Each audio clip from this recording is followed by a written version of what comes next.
শাকিব খানের তৃতীয় বিয়ে নিয়ে প্রশ্নে বিস্ফোরক অপু বিশ্বাস ও শাকিব খানকে একদম সহ্য করতে পারে না অপু। পুরো খবরটি জানতে ভিডিওটি শেষ পর্যন্ত দেখুন। গুঞ্জন বেশ জোরালো, বিয়ের হ্যাটট্রিক পূরণ করতে চলেছেন ঢালিউড সুপারস্টার শাকিব খান। এবার নাকি তিনি চিকিৎসক মেয়ে বিয়ে করবেন। নায়কের পারিবারিক এক সূত্র নাম প্রকাশ না করার সত্ত্বে সম্প্রতি এমন দাবি করেন সংবাদ মাধ্যমে। তা নিয়ে এবার বিস্ফোরক জবাব দিলেন কিং খানের প্রথম প্রাক্তন স্ত্রী অপু বিশ্বাস। শাকিব খান তৃতীয়বার বিয়ে করতে চলেছেন এমন খবর প্রকাশ হওয়ার পর থেকে চুপই ছিলেন তার প্রাক্তন দুই স্ত্রী অপু বিশ্বাস ও শবনম বুবলি। বুবলি তো এখনও চুপ, কিন্তু একটি গণমাধ্যমকে সাক্ষাৎকার দিতে গিয়ে আর চুপ থাকতে পারলেন না অপু। সেখানে সাবেক স্বামীর বিয়ে বিষয়ক প্রশ্নে ঝাঁঝালো মন্তব্য করলেন তিনি।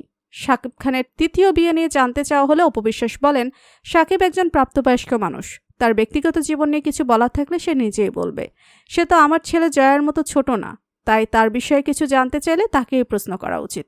প্রতিনিয়ত শাকিব প্রসঙ্গে প্রশ্ন শুনতে শুনতে আমি সত্যিই ক্লান্ত। শোনা যাচ্ছে মুন্সিগঞ্জের এক চিকিৎসক পাত্রীকে নাকি পছন্দও করেছেন শাকিব খানের পরিবার, কিন্তু তার নাম পরিচয় প্রকাশ করা হয়নি। এছাড়া এ ব্যাপারে শাকিব খান বা তার পরিবারের কেউই কোনো মন্তব্যও করেননি। তাই সব খবরই আপাতত গুঞ্জনের পর্যায়েই আছে। কি হবে না হবে তা তো সময় এলেই জানা যাবে। সম্মানিত দর্শক, শাকিব খানকে নিয়ে আপনাদের কি মতামত জানান কমেন্ট করে। ভিডিওটি আপনি যদি পছন্দ করে থাকেন অবশ্যই লাইক করবেন, শেয়ার করবেন আপনার বন্ধুদের সাথে। ধন্যবাদ সবাইকে।